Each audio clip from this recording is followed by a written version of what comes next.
Welcome to the 6th episode of Another Week in the Books.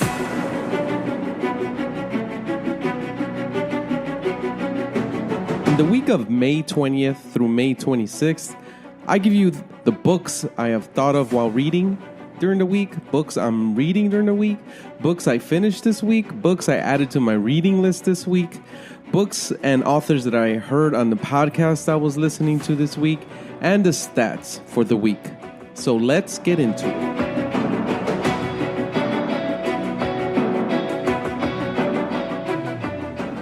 I'm your host, Alexander, the Great Reader. The first segment is book thoughts. So while reading Zucked by Robert McNamee, I was thinking about a book called The Filter Bubble. That book is mentioned a lot in Zucked, and I recommend that you read it prior to reading Zucked. And it's kind of displaying how this theory of a filter bubble that is created through social media and its algorithms and the psychology that they're learning and the analyzing of the data they're retrieving daily in massive amounts, it's creating this filter bubble. And Zucked talks about that and how Facebook has profited and also created certain experiments with its users, and it has gotten Facebook in front of Congress and affected elections and a lot of things. The other book that I thought about while reading Zucked is The Road to Unfreedom. And that talks about how social media and the news gets used by the Russian oligarchy or government to basically make fun of the news and make fun of other countries and make sure that the political leader they're trying to position in power is praised, and all oppositional ideologies are being attacked, made fun of. Another book is Thinking Fast and Slow. That's Daniel Kahneman, and that made me think also in Zucked, because even though we know all these things about the filter bubble, about how Russians operate when it comes to social media and their own media, journalism, there's certain biases that we have that we cannot overcome unless you're consciously knowing that you have these biases, and even then it's difficult to overcome them. And that book is important in that aspect, but it's very difficult because it's some deep psychology, deep human nature coming into play. And I feel that sometimes these companies know that, and they integrate it into their business models, into their research. Another book while reading this week is Principles by Ray Dalio. And I was thinking that when I was reading The $1 Trillion Coach. It's about Bill Campbell. It's written by Eric Schmidt, CEO of Google. And this coach that coached Google hierarchy, executives, Apple executives, Amazon, high people in Silicon Valley. It was unique style. A lot of it is not transferable or you can replicate, but some of it is. And it's just like Principles, Ray Dalio. He has one of the largest hedge fund. He manages billions and billions of dollars. And he has an interesting business model too. And it's one of the best places to work. But it's very hard to replicate, and it's very hard to adapt those type of principles he has in his work environment. But it's good to be aware of them and know that way of thinking and the results that have gotten. Also, Radical Candor. I think her name was Kim Scott. While reading $1 Trillion Coach, and she was, I don't remember right now, but I know it was one of those Silicon Valley big companies, and she's teaching managers how to manage in a different way, just like how this coach, Bill Campbell, was being talked about in $1 Trillion Coach. So those came up that when there is unique, successful coaching, mentorship, leadership, the results are great. They're so great that you can write books on it and, hope that a little bit can be extracted in your own life or positions of leadership that you might have or will have. So books I'm reading. So I was reading this week The Assault on Intelligence by Michael Hayden, The Narrative of the Life of Frederick Douglass by Frederick Douglass, Crushing by T.D. Jakes, the Bishop T.D. Jakes, and I'm still reading the graphic novel Infinity by Jonathan Hickman. It's part of the 18 graphic novel series about the Infinity Gauntlet. So the books I finished this week. The first one is The Black Panther, Volume 1 by Christopher Priest. I mentioned before I like the Black Panther movies. I just started reading comics, so I'm trying to understand the character of Black Panther. And this one was really good. It was very funny, a lot of funny humor involved and intertwined throughout the graphic novel. It's pretty thick. I liked it. It had a lot of the characters that I like. It talked about how Black Panther was playing chess with his enemies. He knew and he was allowing certain things that looked bad and was hurting his people and was hurting his position in leadership. But he let it all happen because he was playing chess and he was leading people on like they were being successful, his enemies, but they weren't. He was just putting them in a position where he can attack them more successfully. It's real good. I'm enjoying that series. I just got the second volume. Zucked by Roger McNamee was fantastic. One of the best books I've read this year. It just opened my eyes to what is going on with the whole Cambridge Analytica is mentioned a lot there, that whole scandal. And the way I see it is they were allowing an experiment to happen and they were amazed at the results of how they can basically direct or guide behavior, user behavior, even through automation and robots. And I think that this is a can of worms that has opened and is not going to close because that's powerful.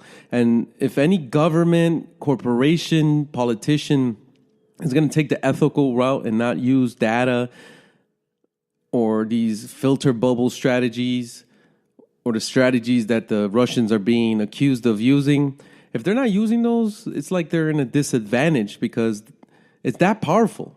Very, very powerful what this book mentions and how you can manipulate behavior, manipulate thought processes and emotions. It's crazy. You got to read it. Next is The Four Horsemen by Christopher Hitchens. I read that. I'm a Christian. But I like to ascribe to the ideology of knowing the opposition's argument. And I find it that when it comes to atheists, because I guess these are the four horsemen, and it's a conversation that sparked this whole atheist revolution, supposedly. And I find a lot of what they have issues with are religious. I'm not religious at all. And I find that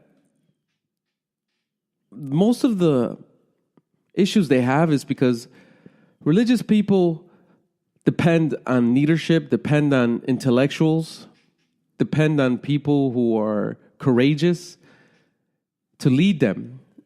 And that attracts certain people that will take advantage of them. And someone who, like myself, who actually reads the Bible front to back, and it's hard to do that to someone who is actually reading the Bible. And I think that's one of the problems. I'm sure there's Muslims and Buddhists who really don't read the text and just rely on the leadership's interpretations to lead them, and that sometimes those people in positions of power are going to abuse them. Uncle Tom's Cabin by Harriet Beecher Stowe was eye-opening because it opened my eyes to a different side of how the Bible can be interpreted. Because throughout the Bible, this book, the Bible is mentioned a lot, and there's a lot of Christianity inspiration on both sides. Like, to start with the slave, he uses the Bible to inspire him to bring meaning and clarity and healing to this pain and suffering that's so unfair. And they believe that, it's okay. I'm going to forgive my masters. I'm going to pray for them that they don't get the judgment that they deserve, that God has mercy. And on the side of the master, they view it as, because the Bible talks about masters and slaves, and Israelites had slaves. And you can take the viewpoint as, if you're the master, you're the one that's serving God the best, and you're the one who's pleasing them most, and that's why you're in the position you're in. So it kind of brings them to believe, like, this is my destiny because I've been faithful. And I get it, because you have to have some kind of meaning to why you're beating these people, and there is psychology behind that, because sometimes humans want to do that to other humans. It's been proven throughout history. And it's just funny how one person can read the Bible a certain way and another can read it another way, and it's the same book. The next one is $1 Trillion Coach by Eric Schmidt. I really like this because this is a great example of the beauty of books, how someone can write a book about a person that's had this amazing life that I never heard of. But I'm glad that someone took the time to tell the story of Bill Campbell and the impact he had on Silicon Valley's biggest tech companies and tech leaders and entrepreneurs and executives. And it's a really interesting story, and his strategies and the way he approached things and treated people was fantastic. It was a great read. So books I added to the reading list this week.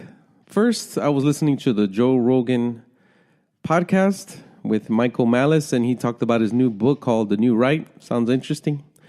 Move, Fat, and Break Things by Jonathan Toplin. So in the book Zucked by Robert McNamee, he recommends a lot of books. This is one of them. Another book recommended on Zucked is World Without Mind. Another one is The Facebook Effect by David Kirkpatrick. Another one on Zucked is Brotopia by Emily Chang. Another one on Zucked is The Circle by David Eggers. This one, I've heard of this author, and I'm going to definitely read this one, The Circle, just because this author's famous. I see his books everywhere, and I need to read one by him. Another one on Zucked is After On by Rob Reed. Another one on Zucked is Irresistible by Adam Alter. Another one on Zucked is Glow Kids by Nicholas Karadaris. Another one on Zucked is It's Complicated by Donna Boyd. Another one on Zucked is Twitter and Tear Gas by Zeynep Tufosicki. All these are going to be on the show notes. Messing with the Enemy by Clint West is another recommendation from Zucked. And lastly, The 10 Arguments for Deleting Your Social Media Accounts Right Now by Jaron Lanier. Another one added is Mindhunter by John Douglas, and that's on the Joe Rogan podcast. Michael Malice was talking about that. The Upstarts by Brad Stone. I was looking at the Everything Store, looking for books that are similar. The customers also bought, and this Upstarts looks good. It's by the same author of the Everything Store. And lastly, Automate This by Christopher Steiner. I saw this also as on the customers also bought when I was looking at that Brad Stone book. So books on podcasts and authors on podcasts. Like I mentioned earlier, Joe Rogan had Michael Malice on his podcast. He talks a lot about books, but he's also an author, and that's what inspired me to read that book that he just wrote. James Altucher podcast had Richard Culgard, and this one was interesting because this author wrote a book about, I'm older, I'm 36, and how to reinvent yourself and be able to still pursue any desires, goals you have, and how to do it at a later age and have the mindset, and gives a lot of case studies of people who have done it successfully. So lastly are the stats for the week. So the books for May, I'm at 20 books for the month. Pages for May, I'm at 5,028 pages. So the books for the year of 2019, I'm at 94. And the pages for the year of 2019, I'm at 23,505 pages. So that's it. I'll catch you on the next one.